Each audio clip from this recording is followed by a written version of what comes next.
Hey everybody, how's it going? Welcome back. Episode 2 here for you. Going into Everquest Next and looking at their 4 holy grails and why Everquest Next is going to be a groundbreaker. Pokemon, stuck on Pokemon. The trading card game went digital, and I gotta let you know why that is such a strange concept for us to have on an iPad. Tetris gets a movie, and Kanye West is our idiot of the internet. Gotta love that. Alright everybody, so Sony Online Entertainment is coming out with another installment in the Everquest saga. It's called EQN, or Everquest Next. 4 holy grails that they claimed are going to make this game completely different than any other game and further the genre. Number 1, destructibility. The world is created out of voxels, so if you're bored with the top layer, smash on down with the crazy spell, or even just by grabbing a pick, and you can crush down and down and down and down and explore this world more and deeper and deeper.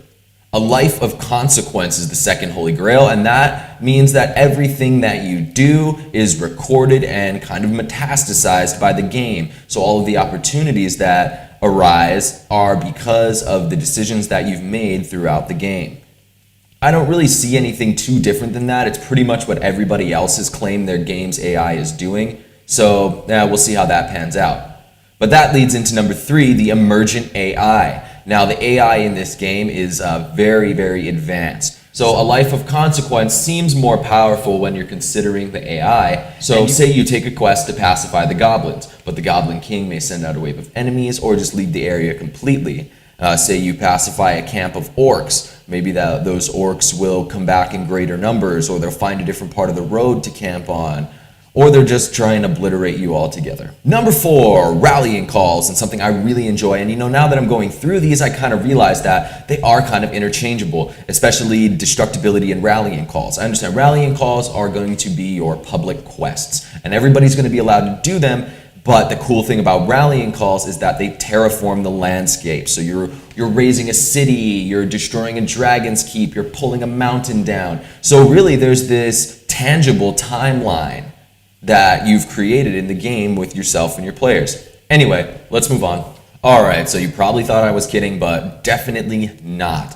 Threshold Entertainment, the people that brought us Mortal Kombat, are bringing us the Tetris movie, and that is going to be a sci-fi thriller. And I really cannot imagine this being good. I would even say that Qbert has a better plot line than Tetris. So let's see how this would pan out.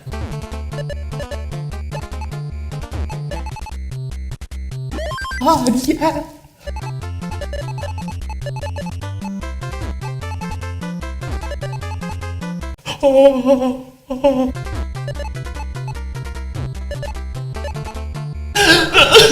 Yep, just as I thought, it is super lame.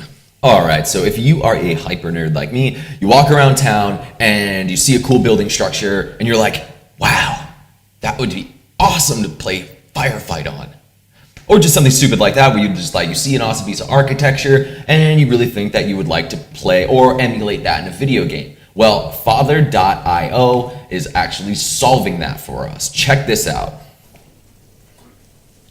Father.io uses your cell phone and that cool little thing that you snap on the back. It's called a trigger, and you actually get to point and shoot at your friends. It's pretty awesome. You get to pick any of your maps, pick your friends, and even random strangers that are in the area. Point, shoot, take them down, and it has brought real life to the first-person shooter. So no more hiding behind those sticks, guys. You better get out there and actually cap your friends down. The game looks like a blast. I'm definitely going to be playing and shooting everybody around my neighborhood. Make sure you're not firing these off around the police officers. We all know how that turns out.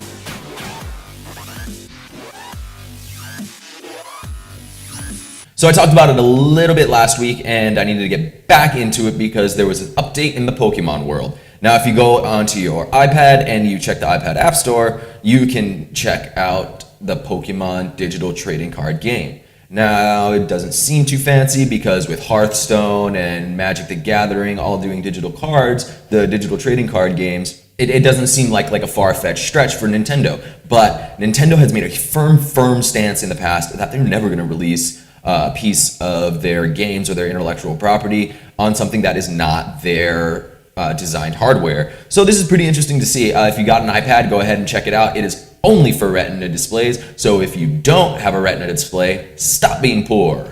Alright, it's about that time again, everybody's favorite time, idiots of the internet. And this week, I know I'm catching a lot of flack for this, so don't worry, I'm ready for it. But I'm calling him out, and this week is our level 29 warlock, Kanye West.